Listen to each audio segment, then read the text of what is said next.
Okay, so we're starting our open arms this time around instead of the usual 7 to 8 dahil nga meron ho tayong YouTube premiere ng The Inclusive Report na unang napanood sa Facebook Live noong February 14, noong Biyernes, araw ng mga puso, Saint Valentine's Day. So, I'm back. Ngayon, balik na tayo sa regular day of our presenting. Nandito na po tayo sa ating ikatlong episode ng ating segment sa HNI called Open Arms. Sorry, nakanta ko pa.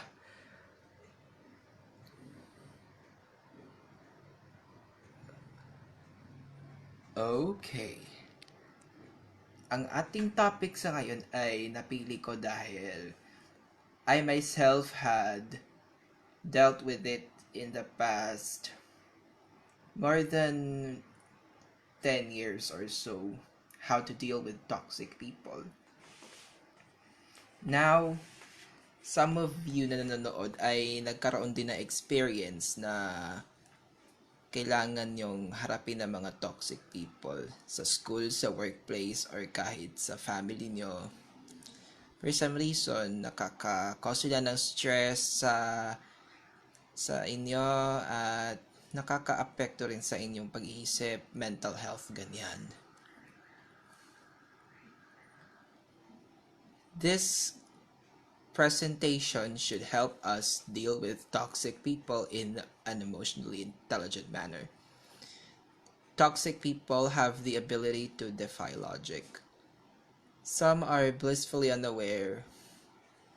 Natutuwa pa silang wala silang kamalay-malay na may negative impact sila sa mga nasa paligid nila or those around them. And others naman seem to derive satisfaction dahil gumagawa sila ng chaos or gulo and they push other people's buttons. Baga sa ganung paraan ng pagiging toxic nila, parang natitrigger nila yung emotions ng iba. Either way, they generate unnecessary complexity, strife, and worst of all, stress. This is something that I'd been going through personally, so I decided to discuss it. According to several studies, stress can have a lasting and negative impact sa ating utak. Kahit ilang araw ka lang na-expose sa stress, it can already compromise the effectiveness of neurons in the hippocampus. Now, ano nga ba ang hippocampus? It's an important brain area na responsible sa reasoning tsaka sa memory. Kapag tayo ay nakakaranas ng stress within a few weeks already, nakakakos ito ng damage sa neuronal dendrites. Ang neuronal dendrites ay ang small arms na ginagamit ng brain cells para makapag-communicate with each other. Ito yung tipong pwede pang ma-reverse by means of not having to deal with stress in any way. But if you experience stress within a few months or more, ito ay makaka-cause ng permanent damage sa neurons. Sorry, may maingay sa labas. Stress is a formidable threat to your success. Pag dumarating kasi sa point na hindi na natin ito makontrol, magkakaroon ng negative effects sa ating utak tsaka sa performance natin sa eskwelahan tsaka sa trabaho o kahit sa bahay. In the case of stress at work, karamihan naman dito ay madaling ma-identify or malaman.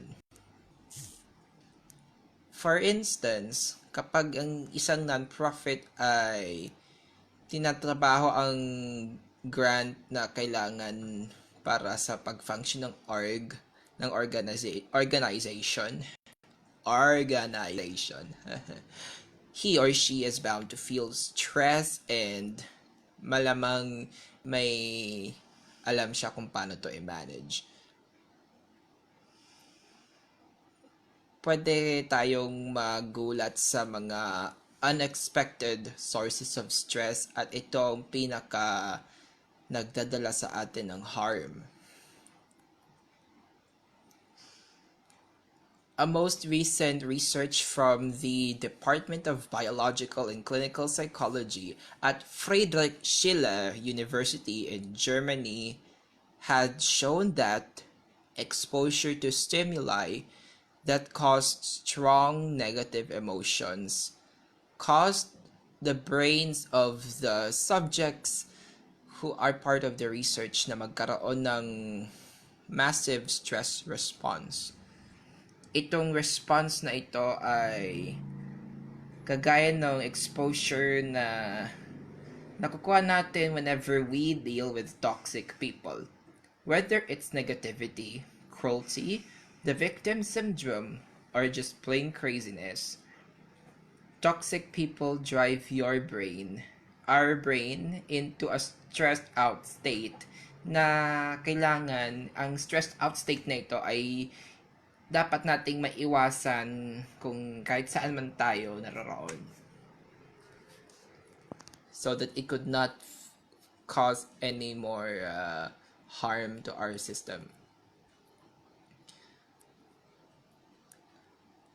In the research conducted, according to Bradbury, 90% of top performers are found to be skilled sa emotional management nila kapag may panahong stressed sila upang manatiling kalmado and in control. One of their greatest gifts is the ability to neutralize toxic people. Top performers have well-honed coping strategies. Baga hasang-hasa na sila sa pagkakaroon ng coping strategy sa pag-handle ng stress na nagagawa nila upang makaiwas sila sa mga toxic people that they encounter from time to time. What we are going to discuss in this presentation are 12 of the best strategies that successful people employ whenever they deal with toxic people. How do we do this effectively? Kailangan natin ng approach na magbibigay sa atin ng kakayahan across the board to control what we can and eliminate what we cannot. The most important thing to remember is that we have this control of far more than we may realize. Kailangan natin, una sa lahat, mag-set na limits, especially with complainers or yung mga palareklamo. Complainers and negative people dwell in their problems and they do not focus on solutions. Gusto kasi nila maawa sa kanila yung mga taong nasa paligid nila upang magkaroon sila nung gaginhawan or mahayahay sa sarili nila. People often feel pressure to listen to complainers because ayaw naman nilang makitang manhid sila or bastos or anything. But there's a fine line between lending a sympathetic ear and getting sucked into their negative emotional spiral. Sometimes talaga, whenever we give in sa mga whims, mga kuro-kuro ng mga palareklamo, kailangan natin alamin na kailangan may limit tayong isa-set para hindi tayo madaling maloko ng kanilang mga pa-victim strategies. It's not good for our system, to be specific. This can be avoided sa pamamagitan ng pag-set ng limits and kailangan ilayo natin ang sarili natin from the complainers when necessary. There's an example such that pag yung complainer na subject ay naninigarilyo, anong gagawin natin? Are we going to inhale the secondhand smoke? No! Kailangan lumayo tayo from the complainer and pati na rin ng sarili natin. We have to distance ourselves. Pagkatapos, tanungin natin ng complainers ang kanilang hangarin to fix the problem. What they will do is to either quiet down or redirect the conversation in a productive direction. Pwedeng tatahimik na lang sila or pwedeng sila rin nang gagawa ng paraan to stop complaining or something like that. As long as we set limits with these kind of toxic people. Now, the second strategy is don't die in the fight. Successful people know the importance of living to fight another day, especially kung ang ating opponent ay toxic individual. In conflict, unchecked emotion makes you dig your heels in. Makes you dig your heels in and fight the kind of battle na makakakos sa atin ng damage. Emotions are also important. Kailangan natin yung ma-monitor. After natin mabasa at ma-respond ang emotions natin, kailangan we must choose our battles wisely and only stand your ground as soon as the time is right. Third is, pagka emotionally intelligent tayo, we must rise above. Toxic people drive you crazy dahil sa kanilang irrational behavior. Kailangan we must make no mistake about it because pagka may ganun silang behavior, talagang it goes against reason. Huwag natin hayaan na mag-respond sa kanila emotionally para lalo tayong ihahatak pababa. Kailangan the only way for this is up. The more irrational and off-base someone is, kailangan mas madali for us na makawala sa kanilang trap, quit trying to beat them at their own game. Sa emotional na manner, kailangan nating lumayo from them and approach your interactions na parang science project. If you prefer that analogy, pwedeng ikaw ang kailang shrink. Just respond to the facts and not the emotional chaos. Ang pang-apat ay ang pagiging aware sa mga emotions. Ang awareness kasi ay kailangan para makamaintain ang emotional distance. Hindi natin mapipigilan ng iba na mag-push ng we can stop someone from pushing your buttons kapag di mo mararecognize na nangyayari na ito. Sometimes, we find ourselves in situation na kailangan mag-regroup and pumili ng best way forward. This is when we should not be afraid to buy yourself some time na gawin ng ganito. So, here's another example for this strategy naman. Pagka, kunwari, may mentally unstable person na lalapit sa'yo sa street and magpapakilala siya bilang John F. Kennedy. It's not likely na i-set natin siya na straight. Another example, when you find yourself with a coworker na meron ding derailed thinking, pwedeng hayaan na lang siya, just smile and nod, just parang, yeah, right, ganun. Minsan nga, it's best to give them some time, to give ourselves some time to plan the best way to go about it kapag hindi naman natin sila isa straighten out right away. So, having an awareness of emotions is always key. We should also establish boundaries dahil dito tayo nagkukulang sa pag-establish ng boundaries. Many people feel like kailangan nila mag-work or live with someone. Kaya wala silang way na ma-control yung chaos na mangyayari. Once na able na may kakayahan tayo mag-rise above a person, malalaman mo na ang kanilang behavior at meron ka ng easier na pag-unawa rito. Magkakaroon na tayo ng kakayahan na magkaroon ng rational thinking about when and where you have to put up with them at kailan naman hindi. So there's an example for the established boundaries. Even if you work with someone closely sa isang project team,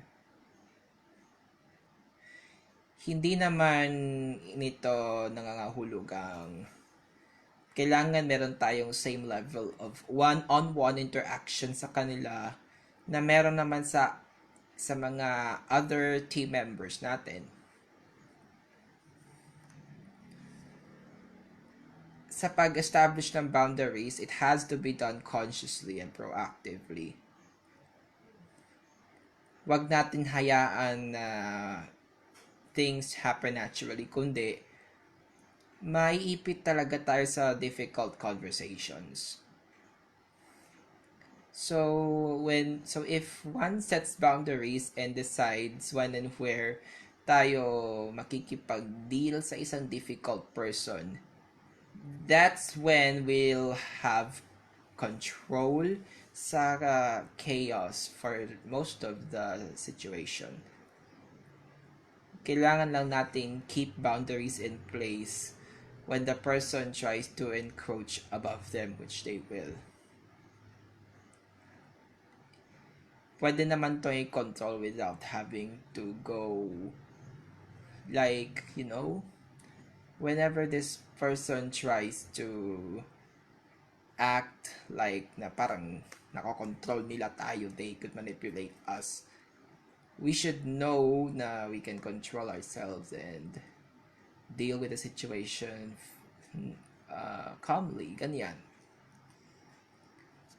And we must not let anyone limit our joy. When our sense of pleasure and satisfaction are derived from the opinions of other people, hindi na tayo ang master ng ating own happiness.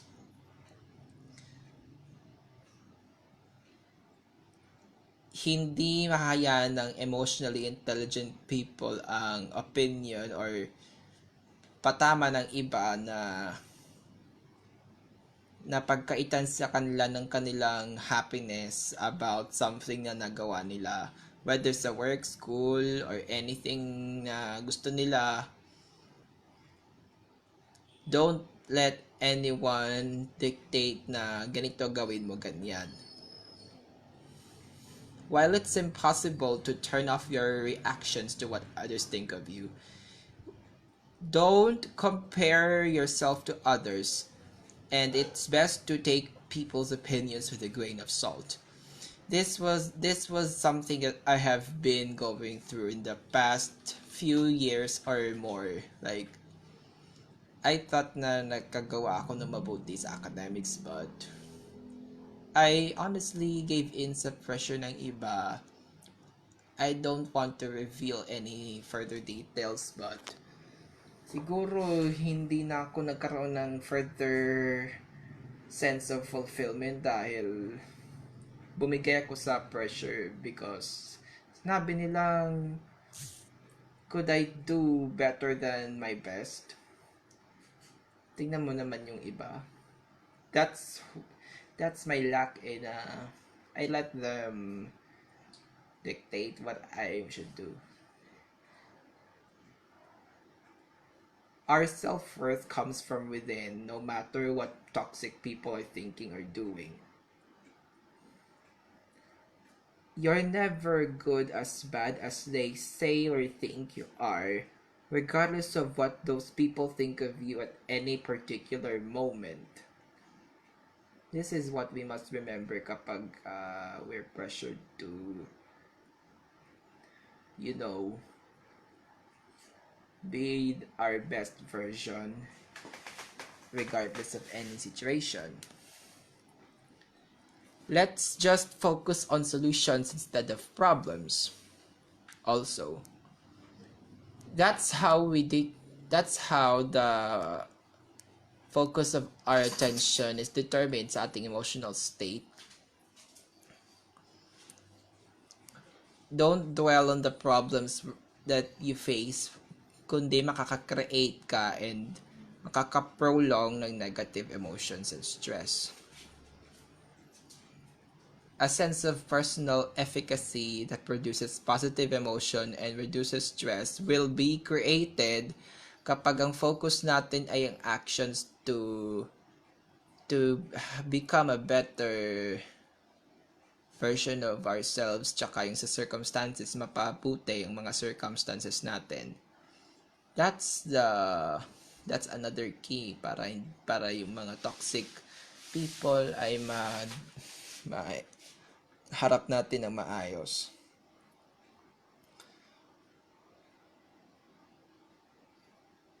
Kung ang ating focus ay sa pagiging crazy and difficult of these kind of people, parang magkakaroon din ng power over you ang toxic people.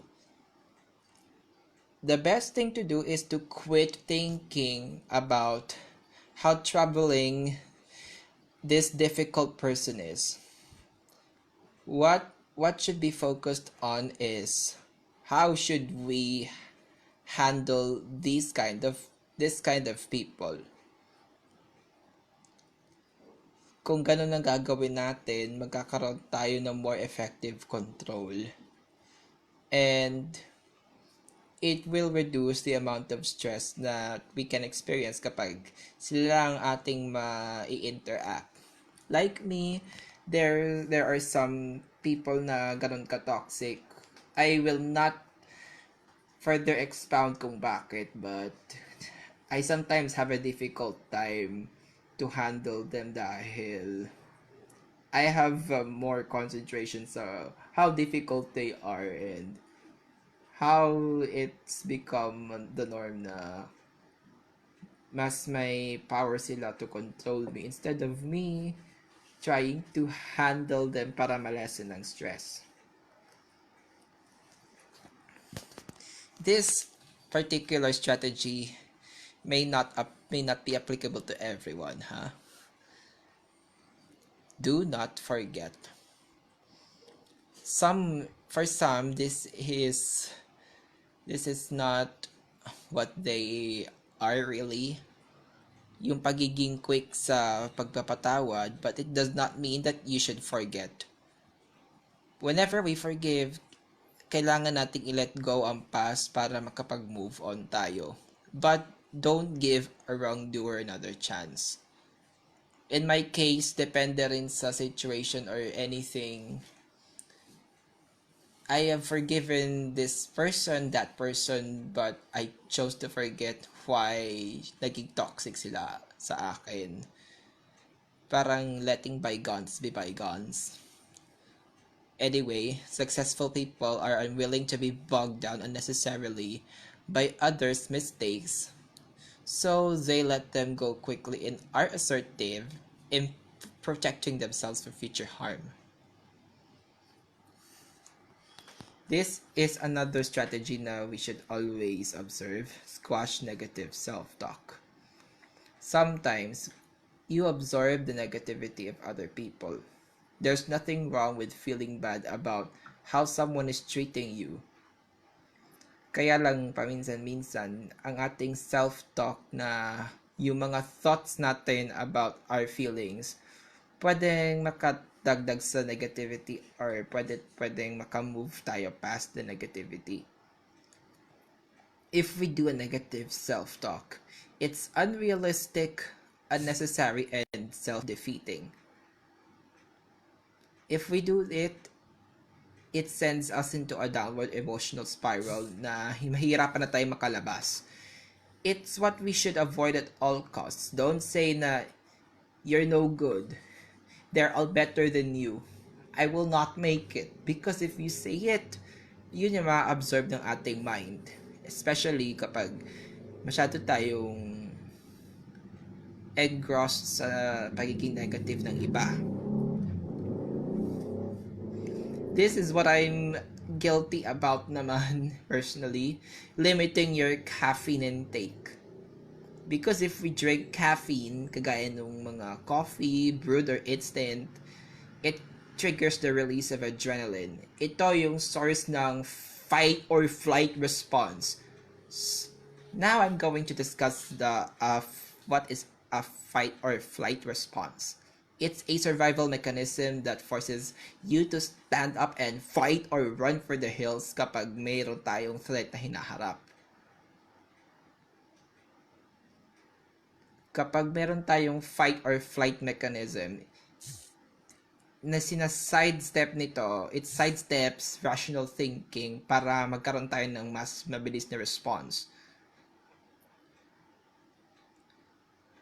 This can be applied best kapag there are situations, for example, a bear is chasing someone, but it will not be as effective kapag merong nagulat sa hallway ng isang galit, isang angry coworker. Importante rin na makatulog tayo ng marami. We must get some sleep. Let's try our best to have 8 hours of sleep, because the importance of sleep to increase our emotional intelligence and manage our stress levels should always be considered. Makaka-recharge ang ating utak kapag natutulog tayo. It shuffles through the day's memories and it stores or discards them. Kaya tayo nananaginip. After 8 hours or so, if we could do it, I cannot lately for the past 5 years or more. It will cause us to wake up alert and clear-headed. Baka malinaw ang isip natin and meron tayong alertness.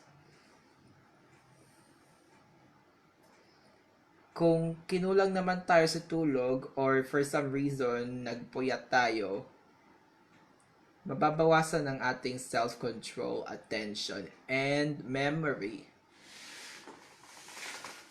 So, ano ang mga negative effects ng sleep deprivation or kakulangan sa tulog? Nakaka-increase ito ng stress hormone levels on its own kahit wala namang stressor or anything na nakaka-cause ng stress na present.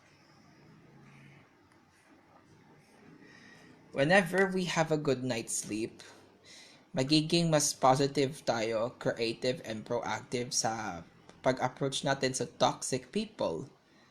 Sa makatwid, we will have the perspective na kailangan natin upang maharap natin sila ng maayos. Sometimes we should also use our support system. While it's tempting, it could also be completely ineffective kapag we ourselves would try to tackle everything. Kailangan nating malaman ang mga weakness sa ating pag-approach sa kanila. So, this is where the support system comes in para magka-gain tayo ng perspective on someone na challenging. Everyone has someone at work and or outside work na nasa team natin, rooting for us and handang tumulong sa atin na makakuha ng best from a difficult situation. We must have the time and effort na makilala mga ganitong individuals sa buhay natin and hanapin ang kanilang insight and assistance kapag dumating tayo sa point na need natin ito. Pagka ma-explain man lang ang situation, it can lead us to a new perspective. Most of the time, other people can see a solution that we cannot because they don't have as much emotional investment in the situation. And let's bring it all together. When you follow the steps discussed in the previous slides, you can bring it all together and have enough emotional intelligence to have the capacity to handle the toxic people regardless of the situation.